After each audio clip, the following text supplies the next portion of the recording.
Bueno, hola a todos. Ahora vamos a comenzar con la segunda sesión y vamos a ver el primer síndrome dentro de lo que nos toca en el aparato digestivo. Este es el síndrome de mala absorción.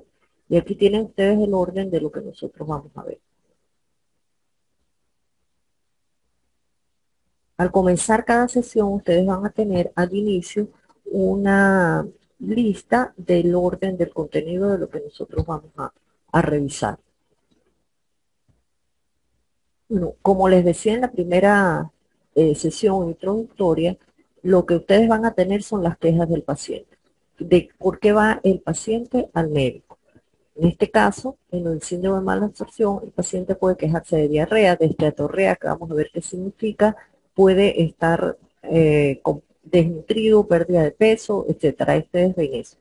Aquí está la característica tipo de las evacuaciones, que es la estatorrea, y al lado usted ve una persona muy enflaquecida. ¿Qué significa esto de la mala absorción? En la sesión anterior hice un breve recuento sintético de lo que es la función digestiva. El tracto gastrointestinal sirve para digerir y absorber nutrientes de lo que nosotros comemos muy eficientemente. Si esto se altera, alguno de estos pasos puede presentarse mala absorción. Entonces, la mala absorción es cuando no se puede absorber nutrientes de la dieta o los minerales o las vitaminas. Veremos después enfermedades que son típicamente conocidas como mala absorción, como cuando hay intolerancia a la lactosa o en la enfermedad celíaca. Entonces hay una serie de condiciones de diversas etiologías y por lo tanto con una cantidad diferente de manifestaciones clínicas que pueden asociarse cuando disminuye la absorción de alguno de los nutrientes. Entonces, el término mala absorción no es un estado que define una enfermedad, es un estado fisiopatológico y no nos está diciendo cuál es la causa. La esteatorrea, que es el signo, síntoma característico de mala absorción, pero hay que considerar que no necesariamente está en todos los casos de mala absorción. Entonces vamos a revisar lo que va a ser útil para ustedes recordar, repasar o estudiar de fisiología de la digestión y de la absorción. Volando vamos a ver anatomía del intestino delgado y del colon y las funciones, sobre todo del epitelio gastrointestinal. Esta lámina yo se las puse simplemente para recordar que es un tubo de la boca hasta el ano por donde va a pasar la comida, va a sufrir las transformaciones y los desechos al final van a salir en las heces. Y al lado pues tienen el dibujito de lo mismo, del hombrecito como los libros de primaria, mostrando lo que es el aparato digestivo, el tubo más las glándulas anexas. Esta lámina es interesante porque en este diagrama les muestra todo lo que hacen las diferentes partes o segmentos del tubo digestivo. Comenzando desde la boca, que es un triturador, después la licuadora, que es el estómago, donde se añade el ácido y sirve también de almacenamiento. Luego pasa al vaso de reacción, que es el duodeno, donde van a recibir la secreción proveniente del hígado y la secreción proveniente del páncreas. Después entonces continúa el tubo, el intestino delgado, que es donde va a ocurrir la digestión, la catálisis y la absorción. Y a continuación, el intestino grueso, el colon, que es donde se va a terminar de absorber líquidos electrolitos y se van a formar las heces.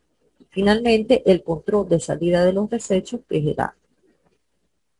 Bien, aquí tenemos un diagrama que muestra el intestino delgado con su parte fija, que es el duodeno, el yeyuno, que es la parte móvil, que el ilion, es aproximadamente un tubo de casi 3 metros de longitud.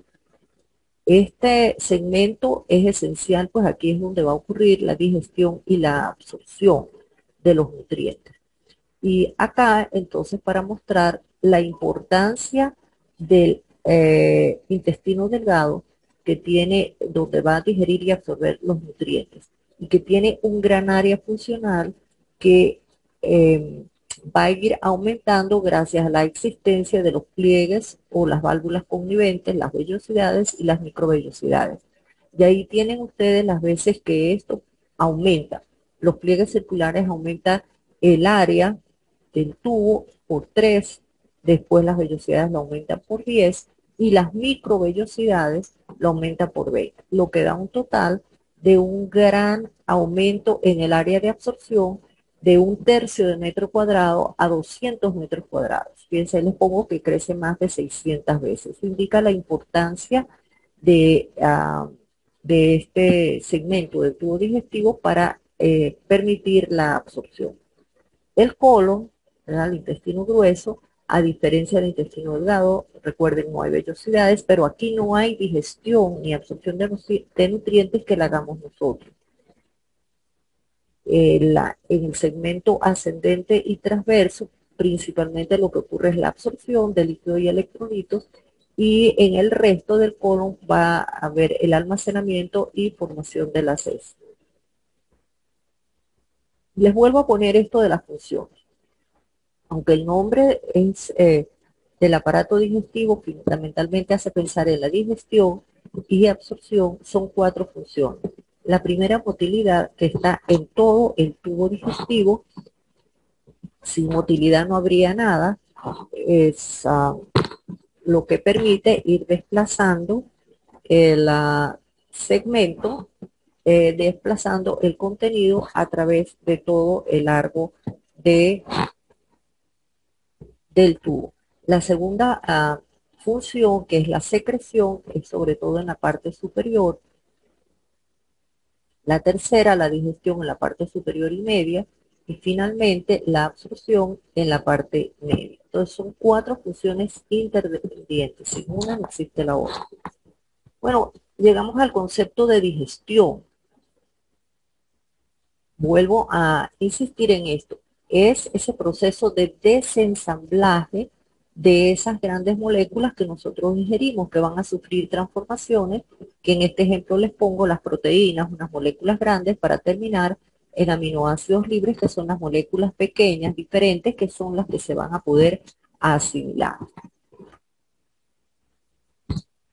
Y el concepto de absorción, que es el paso de estas sustancias que ya están listas para poder ser asimiladas a través del portal, que no es otra cosa que el epitelio intestinal.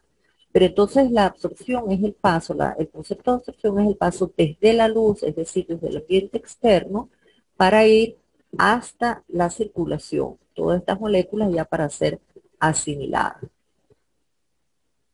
Aquí tiene un gráfico, una lámina histológica del intestino delgado con sus vellosidades y sus criptas, y los diferentes, aquí les pongo los diferentes tipos de células que hay en cada uno.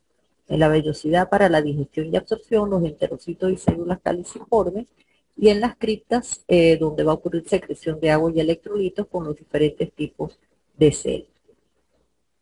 Aquí tiene un diagrama de la mucosa con el epitelio, que sirve de barrera física, y vamos a ver órganos de secreción, de absorción, órganos del sistema inmune, de proliferación. Dentro de, por debajo del epitelio está la lámina propia, debajo tiene la muscularis mucosa, que limita la mucosa de la submucosa. Y aquí tienen lo que es el epitelio intestinal, es decir, esa barrera física constituida por enterocitos y las uniones estrechas que permiten mantener unidas a esa capa de epitelio. Pero además de los enterocitos, hay células de Panet, hay células caliciformes con sus secreciones, ¿verdad? Hay varios tipos de células del sistema inmune, como los linfocitos intraepiteliales, ¿verdad? Las células plasmáticas que van a producir la inmunoglobulina A secretora, y que las iremos viendo en su determinado momento. ¿Por qué es importante esto? Porque el daño de cualquiera de esta barrera o de alguna de estas células puede significar una patología. El sistema este aparato digestivo, para que funcione, tiene, como todo en el organismo, tiene que tener una regulación de su actividad. Entonces tenemos el sistema nervioso, el sistema endocrino, y ambos van a producir una serie de sustancias mediadoras, sustancias mensajeras, y por lo tanto, este aparato va a tener una serie de receptores. Entonces, el sistema nervioso entérico propio, ¿no?, que puede actuar independientemente del sistema nervioso autónomo, que su principal estímulo es la distensión. Este sistema entérico va a aumentar el flujo sanguíneo, secreción y motilidad. Y el sistema nervioso autónomo, con sus dos divisiones, el sistema parasimpático, que hace lo mismo que el sistema entérico, aumenta la actividad, y el sistema simpático hace lo contrario, disminuye la actividad. Por su parte, el sistema endocrino, el sistema inmune, más el microbiota, que lo volveremos a ver más adelante, van a tener una acción sobre la actividad gastrointestinal, que puede ser de aumento o de disminución. Y aquí tienen nuevamente una vellosidad y una cripta.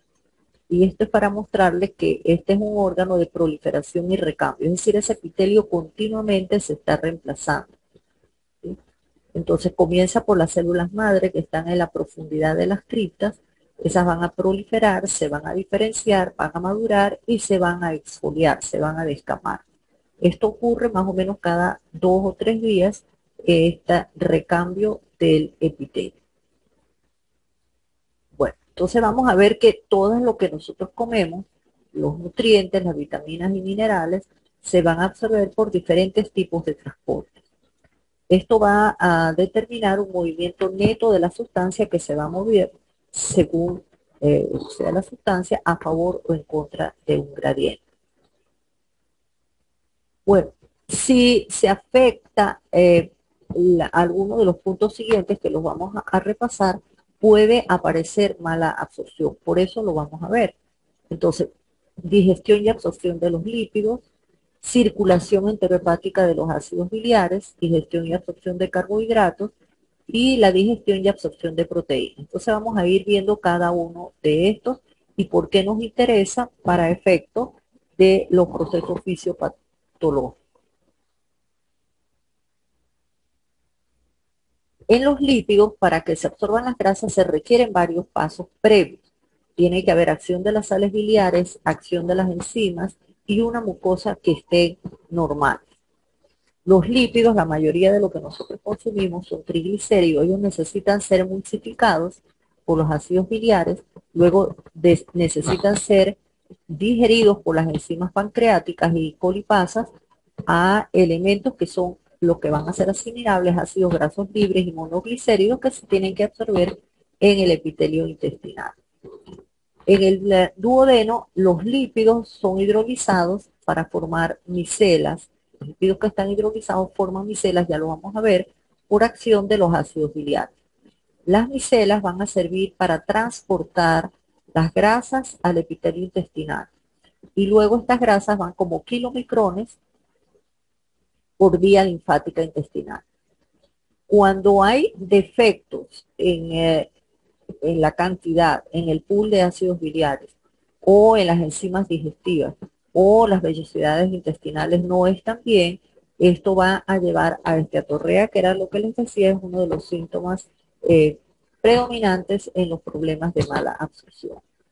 Bueno, nosotros ingerimos aproximadamente unos 150 gramos de grasa, y esta absorción, vamos a ver que necesita 3 fases. Primero tiene que digerirse lo que vamos a absorber, tiene que absorberse por la mucosa y entrar al enterocito, y después del enterocito tiene que terminar en la circulación. Dependiendo entonces, si hay mucha esteatorrea, puede ser otro de los síntomas importantes la pérdida de peso. Bueno, entonces antes de la absorción, tienen que las grasas emulsificarse. Ya vamos a ver qué significa eso. Se tienen que digerir, es decir, tiene que existir esa reacción química de base, que es la hidrólisis. Se tienen que romper esas moléculas y se tienen que transportar. Esas grasas digeridas se tienen que transportar mediante, ya vamos a ver, como van a ser para ser transportadas para que pueda ser absorbida. Entonces ahí tienen cada uno de los diferentes tipos de grasas, no todos necesitan estos tres procesos. Y aquí tienen este diagrama de las tres fases: la emulsificación, la hidrólisis o digestión y el transporte o solubilización con las micelas para ir entonces desde lo que nosotros hemos ingerido, ¿verdad?, hasta tener las grasas digeridas transportadas por las micelas y llegar a la superficie del astrocyto. Si alguna de estas cosas fallan, entonces nosotros podemos tener, puede producirse este atorrea. Bueno, entonces vamos a ir un poquito para atrás para ver qué significa esto. Las grasas son insolubles en agua. Las enzimas que tienen que digerir las grasas son hidrosolubles. Y estas tienen que ser transportadas en medio acuoso, las grasas, para su absorción. Pero aquí tienen ustedes un vaso donde van a ver la mezcla de dos fases, de agua y de grasa. Entonces, vamos a ver cómo es que se pueden digerir y absorber las grasas en esas circunstancias. Entonces, ahí entran en acción los ácidos biliares y por eso los vamos a estudiar a continuación. A partir del colesterol, que es una grasa, ¿verdad?, es hidrofóbico, ¿no?, se va a sintetizar el ácido cólico, el ácido biliar no conjugado, que es hidrofóbico. Entonces, aquí tienen ustedes el núcleo ciclopentano perhidrofenantreno, que deben haber estudiado en bioquímica, que sirve de base para la síntesis de muchos compuestos. Bueno, entonces este ácido cólico se conjuga con un aminoácido, glicina, puede ser la glicina o taurina, que es hidrofílica. Entonces, de esta conjugación, nosotros vamos a obtener el ácido glicocólico, que es el ácido biliar conjugado, que es una sustancia que pasa a ser anfipática. De lo que venía el colesterol hidrofóbico, el ácido cólico no conjugado, tenemos entonces una molécula que es anfipática. Entonces, los ácidos biliares son moléculas anfipáticas. ¿Qué significa esto?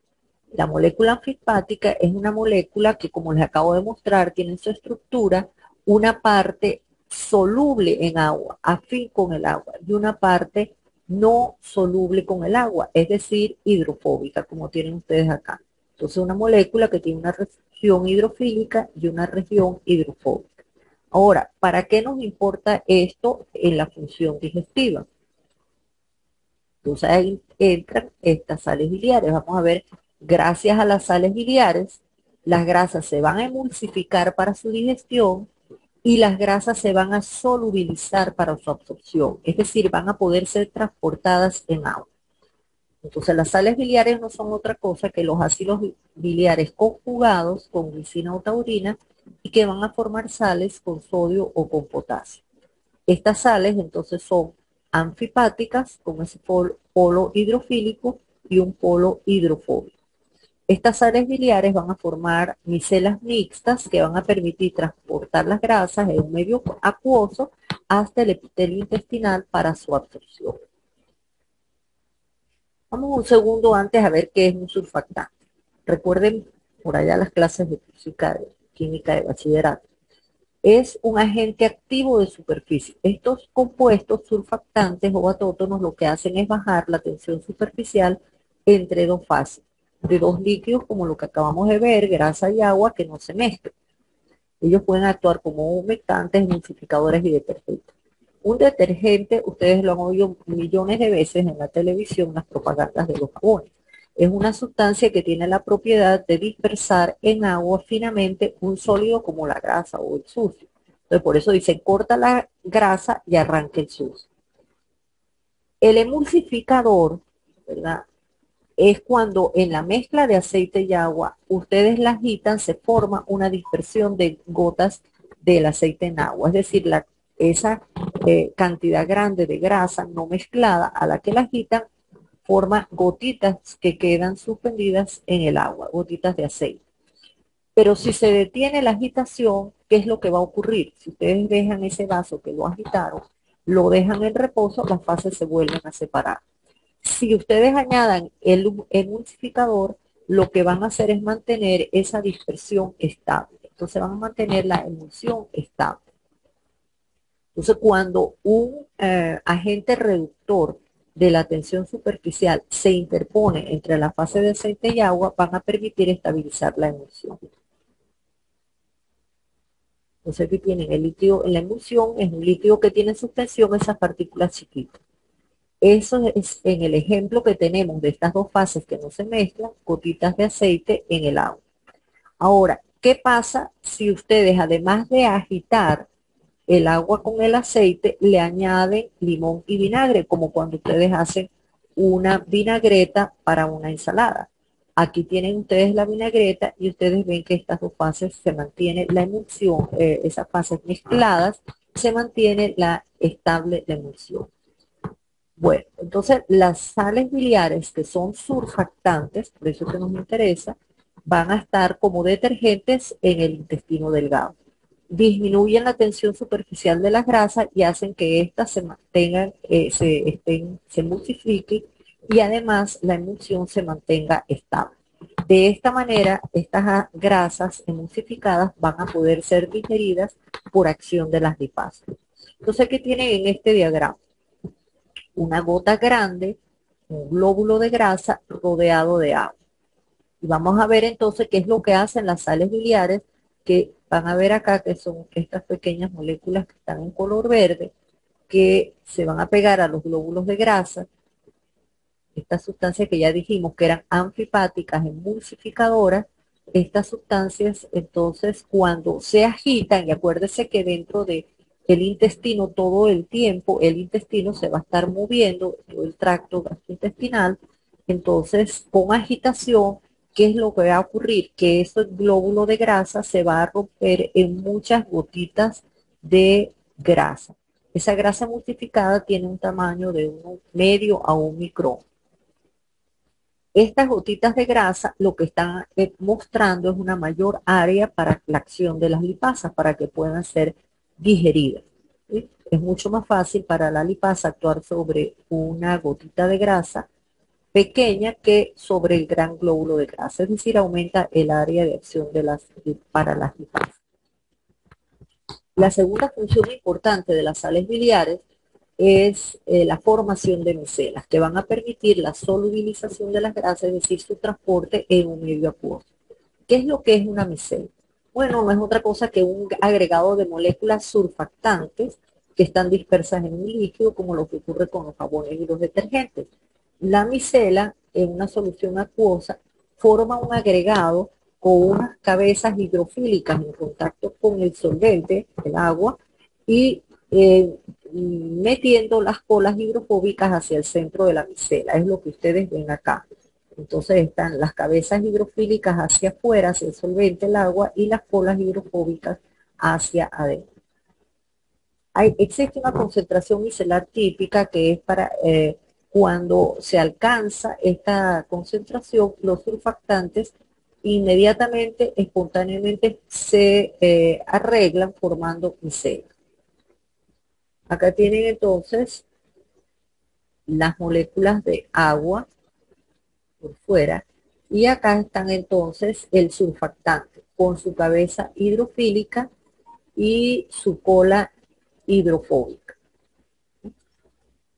Acá tienen estas mostrando las micelas con las gotas de grasa en el centro y los polos, el polo hidrofílico hacia afuera, y acá están con las cargas negativas. Estas son las micelas.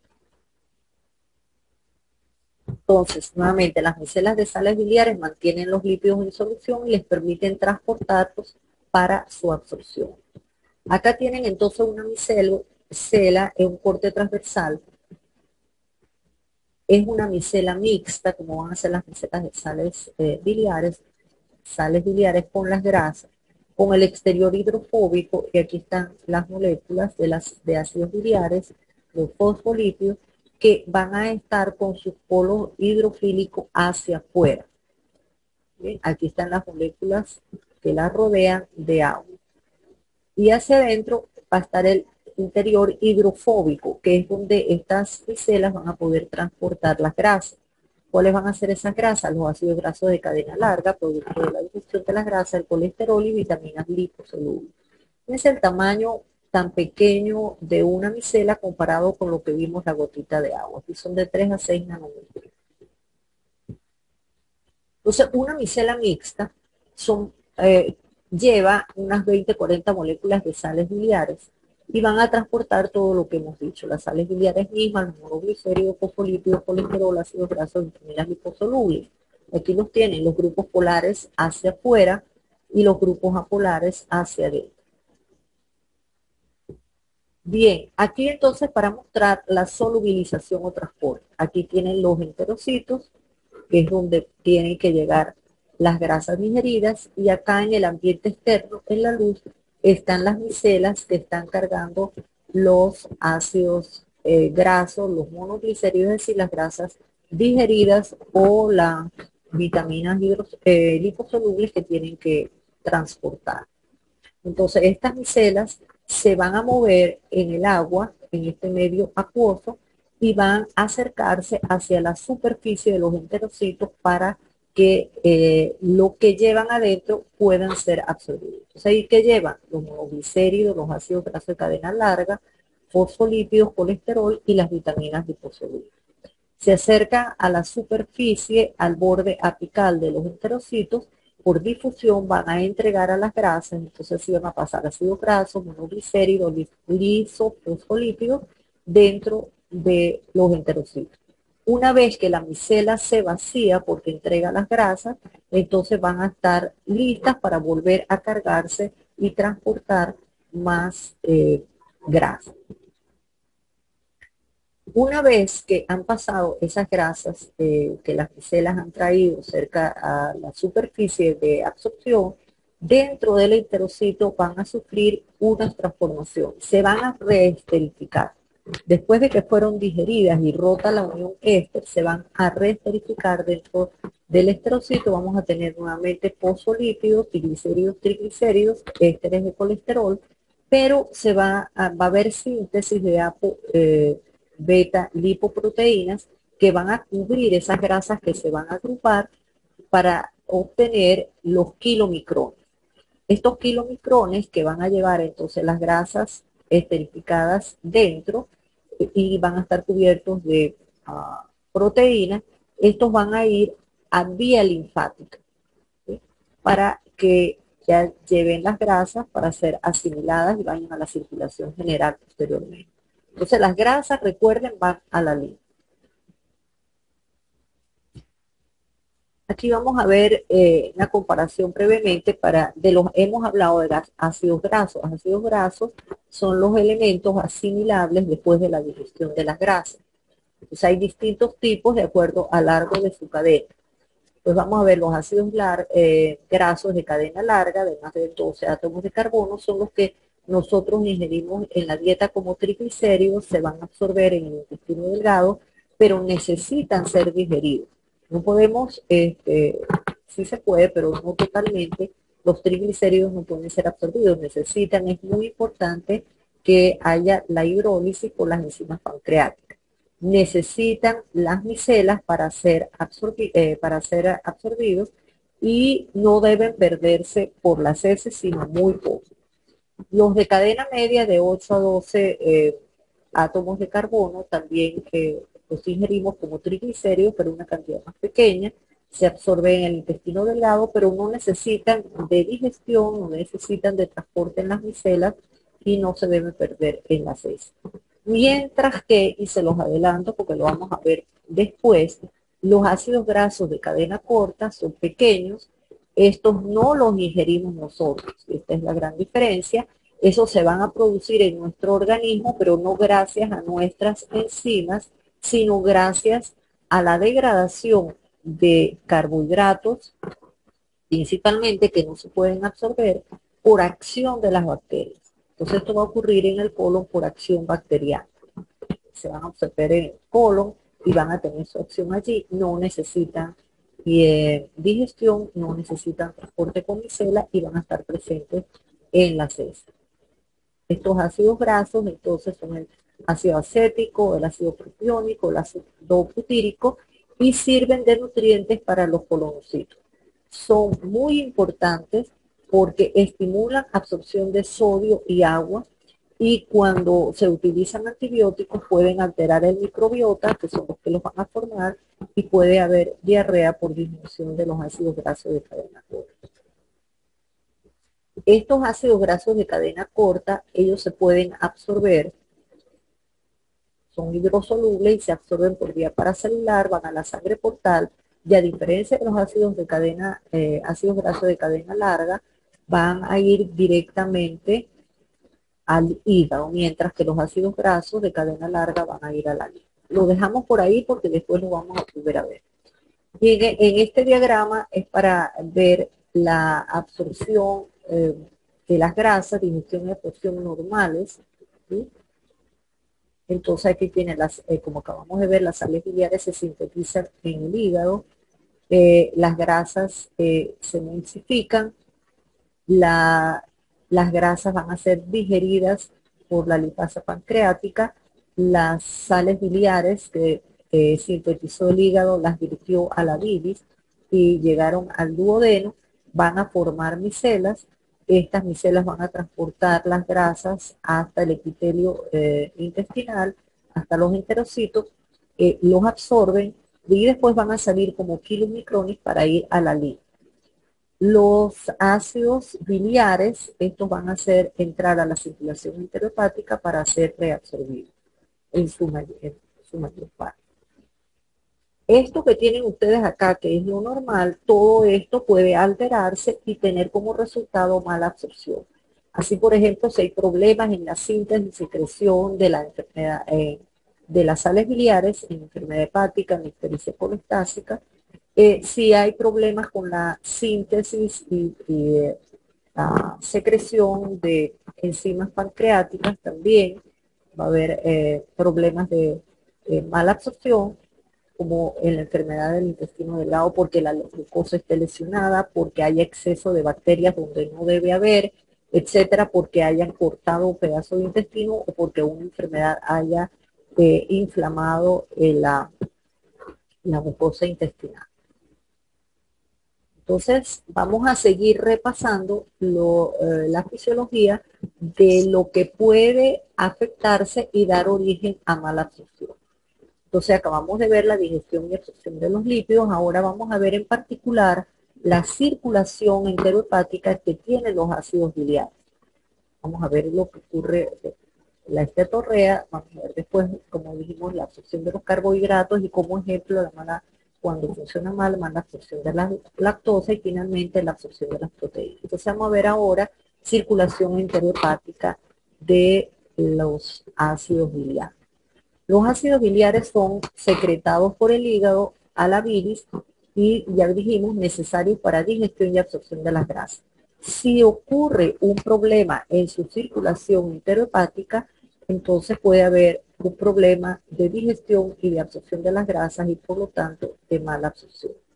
Los ácidos biliares se sintetizan en el hígado a partir del colesterol y vamos a tener los ácidos biliares primarios, que no desoxicólico y ácido cólico. Los ácidos biliares secundarios se sintetizan en el colon por acción bacteriana y son el ácido litocólico y el ácido desoxicólico. Los ácidos biliares se van a sintetizar solamente para llenar lo que se pierde, aproximadamente 0,2-0,5 gramos al día de ácidos biliares son secretados al duodeno con la bilis.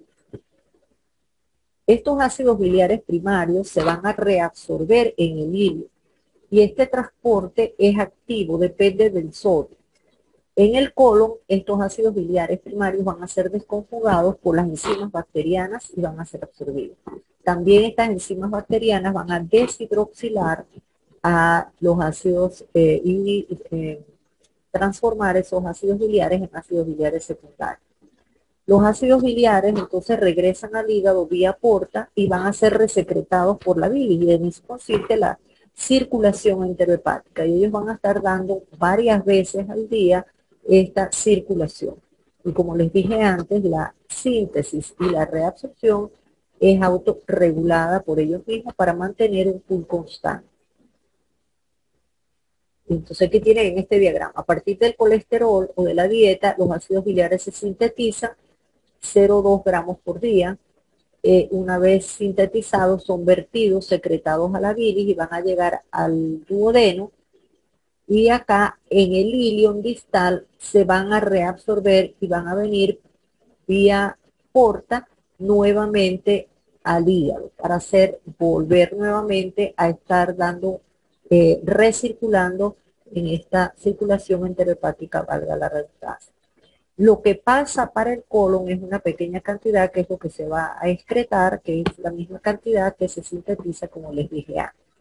Entonces, del hígado por la bilis van al duodeno hasta el ilion, en el ilion se reabsorben y por vía porta regresan al hígado. En eso consiste la circulación enterohepática. Alguna falla en esta circulación puede traer trastornos entonces en digestión y absorción de las grasas. Entonces volvemos nuevamente al núcleo ciclopentano perhidrofenantreno, a partir del cual se va a sintetizar por una hidroxilación en posición 3 al colesterol. El colesterol que es hidrofóbico, como les dije antes, va a tener otra hidroxilación en la posición 7, que es el 7 alfa colesterol, y a partir de aquí se van a sintetizar los ácidos biliares primarios.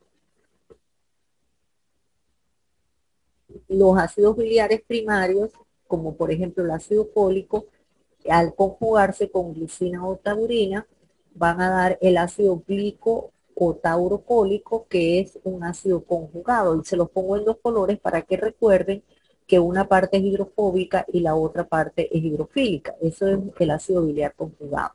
Si el ácido biliar conjugado se forma una sal con sodio o con potasio, como en este ejemplo, el glicocolato de sodio, el glicocolato de potasio, entonces tenemos lo que es la sal biliar. Entonces ustedes van a oír o a ver de manera indiferente ácido biliar conjugado o sal biliar. Ya saben lo que significa. Ambos son anfipáticos. Entonces el colesterol, por la enzima 7-alfa hidroxilasa, pasa a 7-hidroxicolesterol. Este es el paso de tasa limitante en la síntesis del colesterol. Ellos sufren otra serie de pasos enzimáticos para terminar en el ácido biliar primárico, queno desoxicólico y el ácido fólico. Son los ácidos primarios que se sintetizan en el hígado. Cuando los ácidos biliares conjugados se excretan, se secretan en la bilis, van al intestino y ahí va a tener acción de las bacterias en el colon y ellos son los que van a transformar los ácidos biliares primarios en secundarios. Y tienen entonces ustedes que hay la síntesis hepática de sales biliares, secreción al duodeno, reabsorción en el ilion y después cuando pasan al colon, desconjugación y reducción a ácidos biliares primarios y eliminación por las heces. Entonces ahí tienen todos los pasos de la, síntesis, secreción, reabsorción de los ácidos biliares y excreción. Y aquí les pongo que el 95% se van a reabsorber en el hilo terminal por cotransporte con sodio para volver al hígado. Una muy pequeña parte se reabsorbe en el colon.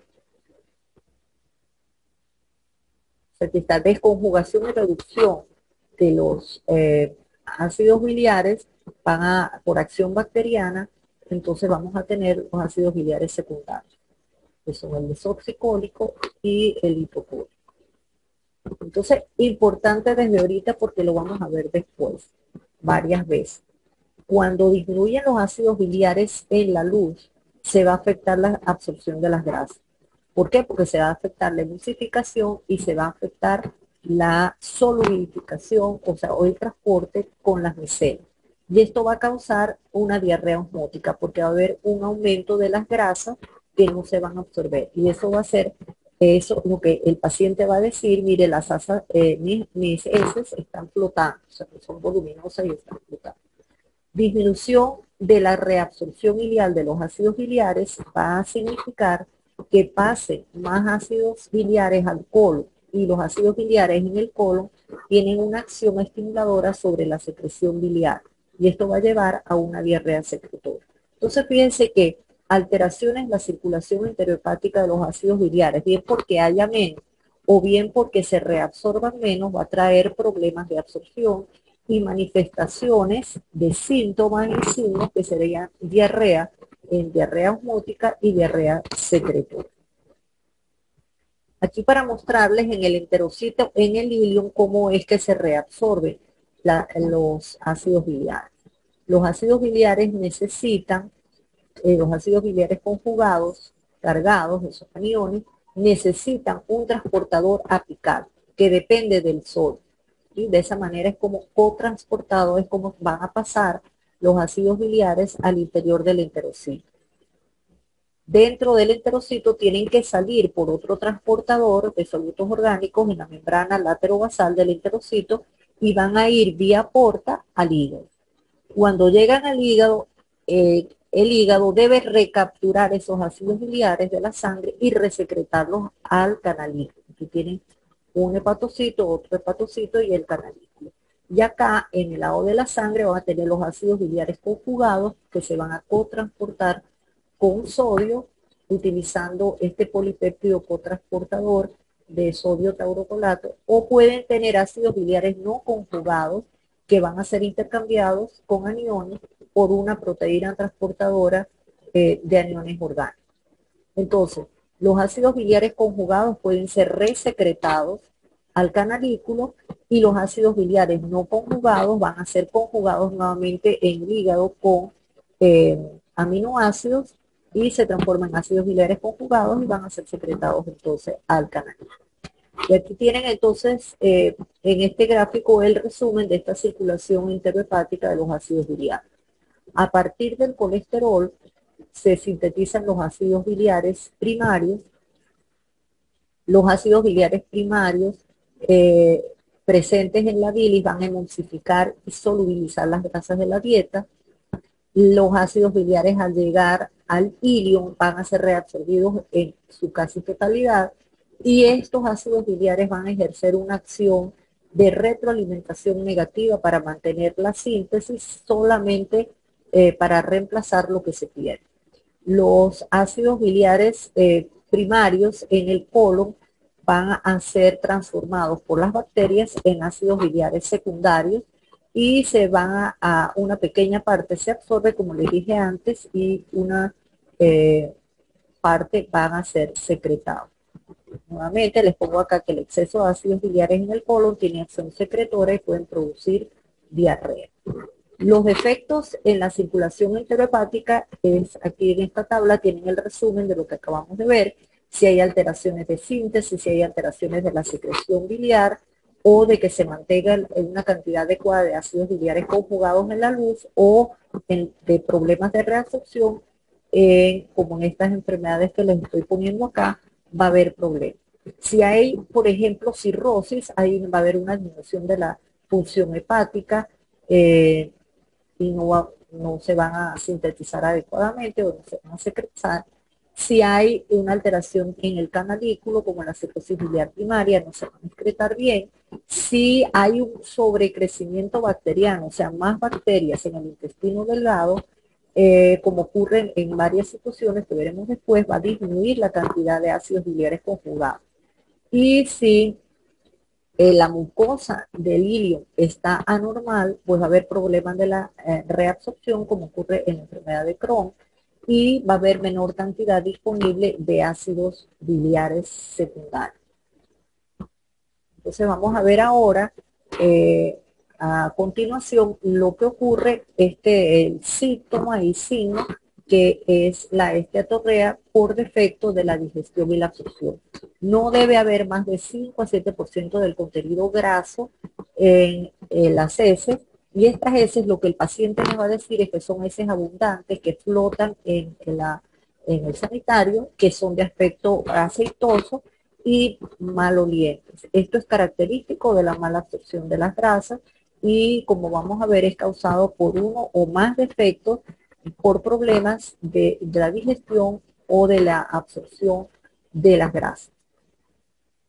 Entonces aquí tienen los ejemplos, si hay problemas de la digestión por falta o actividad de las adecuadas de las enzimas, las lipasas, o porque no hay suficiente ácidos biliares intraduodenales, o porque hay un problema de la mucosa que no, como en la enfermedad celíaca, que se ha perdido la mucosa, pues no va a haber absorción ni reesterificación, o puede haber problemas posteriores una vez que ya se hayan reesterificado las grasas dentro del enterocito, pero hay problemas en la formación del kilomicrón o hay problemas en que vaya a la linfa, como ocurre aquí en la linfadenectasia intestinal, o que falte la alfa-beta lipoproteína que para formar el kilomicrón.